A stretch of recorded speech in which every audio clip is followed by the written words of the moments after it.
Hello guys! Hello Leo! Welcome dito sa aking channel, Kapalaran 888 Leo. Alamin natin Leo kung anong messages, vibration, gabay energy para sa lahat. Ito general reading, pwede kang makaresonate, gamitin mo ang iyong intuition sa panonood. Middle. Okay Leo.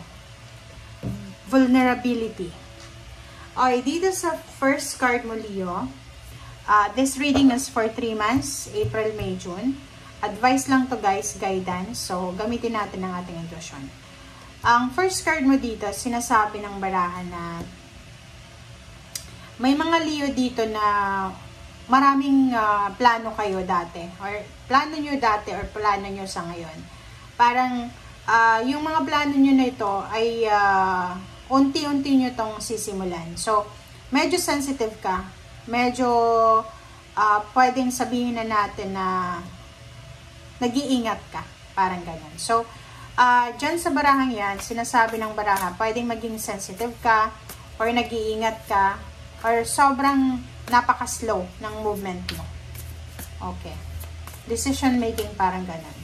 Mabagal na decision. Okay, wise counselor. Wow. So, yung wise counselor na to is Hierophant to. So, major arcana siya. So, sinasabi sa'yo dito, Leo, na if kailangan natin ng tulong, unang-una, sa Panginoon tayo humingi ng tulong. Ask help. Mag-pray, mag-meditate, mag-contemplate, mag-reflect tayo. Next is, after nating mag-pray, hayaan na natin ang Panginoon kung ano yung solusyon niya. Okay?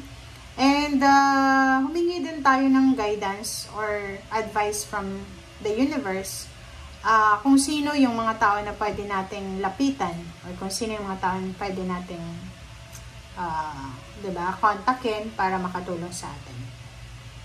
So, sa usapin naman na partnership, collaboration, or pwedeng relationship, nakikita ko sa'yo dito, marami kang mga inaalala, kaya sobra kang sensitive.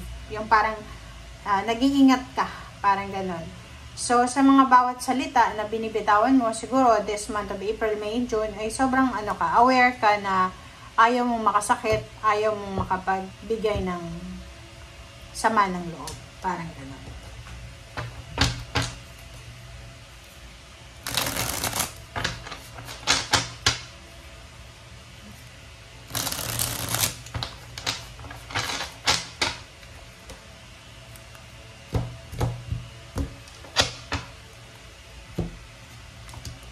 Okay.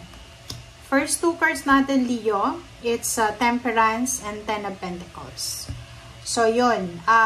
May mga Leo dito na siguro nagmamadali ka. Or pwedeng minamadali mo yung pagkakaroon ng financial stability. Parang ganun. So, ibig sabihin na to, yung Ten of Pentacles is yung pagkakaroon ng stable na financial, 'di ba? Yung parang ganun. Dito sinasabi ng Temperance na kinakailangan natin na maghintay. Kailangan nating maging mapasensya, kailangan nating maging kalmado, okay? So halimbawa, may ini-expect ka na financial success or financial blessing. And hindi pa siya dumarating, pwedeng lump sum of money, 'yun. Pwedeng naghihintay ka ng cash, loan, parang ganon. So, dito sinasabi na huwag kang magmamadali. Okay, huwag nating madaliin. Kailangan natin na maghintay. Kailangan natin na maghintay para dyan sa kung ano man yan na hinihintay mo. Okay? Knight of Swords and Three of Wands. Oh, diba? Kasi, like for example, April, naghihintay ka, hindi pa dumarating. Pagdating ng May or June, sinasabi dito sa'yo na kung ano man tong hinihintay mo ay posibleng dumating na. So, may good news dito, may balita, good news, na pwedeng ito yung good news na matagal mo nang hinihintay. Okay? Ito yung matagal ng confirmation na hinihintay ng mga Leo. Diba? Kung makikita mo dito, Leo, ilang beses kang hindi makatulog sa gabi. Pwedeng ang dami mong utang or marami kang dapat isettle na bills. And dito sinasabi, pwedeng 9 months or 9 weeks ka ng sleepless nights or pwedeng may anxiety, may depression, or kung ano pa man, dito sinasabi ng baraha, makaka-recover ka. Kasi unang-una, mahawakan mo yung pera na yan na hinihintay mo. Pangalawa, lahat ng ito na na-delays ay posibleng matuloy na. Okay? Wow. Okay, next card natin, Leo, is Judgment and Wheel of Fortune. So, yung Judgment na to, sinasabi ng baraha sa'yo na isang decision making, isang action, ang posibleng gagawin mo na siyang magdadala ng pagbabago sa buong buhay nyo. Okay? Parang sinasabi na isang decision lang, isang action lang yung gagawin mo, biglang magbabago ang takbo ng buhay mo. Okay? Okay, next card is Ten of Cups, Emperor. Wow!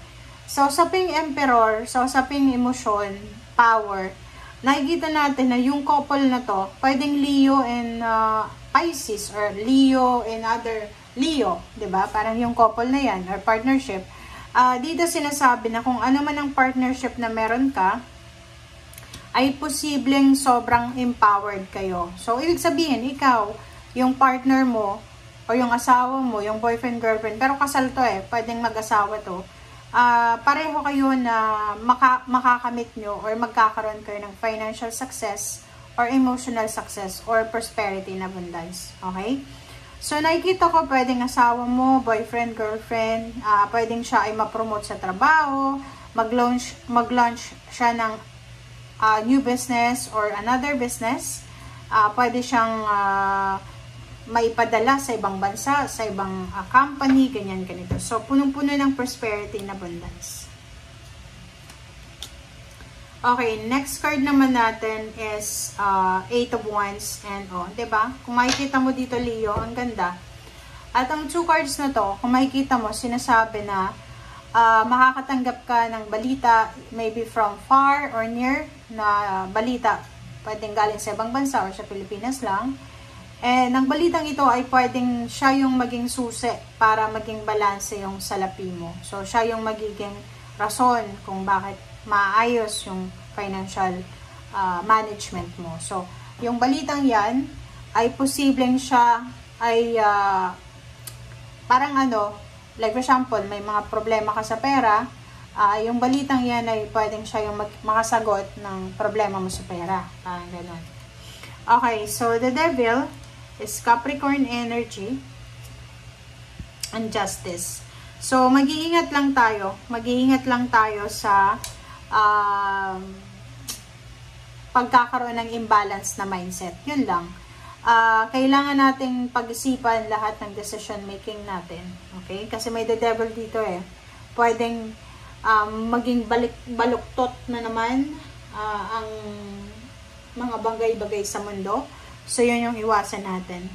And at the same time, if you have contract signing or pwedeng maraming job offer or basta may papeles na kailangan permahan, wag tayong padalos-dalos. Pag-aralan mo yung ino-offer sa'yo. And at the same time, tingnan mo kung fair ba yan, may maganda ba yan para sa'yo, maganda sa kanila. Wag agad-agad magdedesisyon. Okay? Or pipirma. Okay, in the near future, sinasabi ng baraha mo dito, Leo, na ikaw ay sobra-sobrang magiging abala sa ginagawa mo or trabaho. So, yun. Sinasabi na isang kontrata ang posibleng i-offer sa'yo, mag-iingat ka kasi may distraction. So, yung distraction na to, alamin mo kung ano yung distraction. Pwedeng tamarin ka, diba? Pwedeng i-reject mo yung contract na ina-offer sa'yo. So, mag-iingat ka. Pero yung baraha mo dito sa dalawang to, it's Page of Pentacles and King of Wands, sinasabi na in the near future, napipredict ng baraha mo na sobra-sobra kang magiging busy, maybe few months from now or few years from now. Last card natin is Ten of Wands. So, diba? So, sinasabi ng baraha sa'yo na iwasan nating maging tamad, okay? This 3 months, para hindi tayo, diba? Halimbawa kung may negosyo ka, kung self-employed ka, yung gagawin mo ngayong April, May, June, gawin mo na para hindi ka matambakan ng mga gawain na pwedeng maging rason para maging toxic na naman yung environment mo, wala ka na namang pahinga, and magiging super busy ka na naman. So, yun, balanse ang kailangan. Thank you guys for watching. Bye!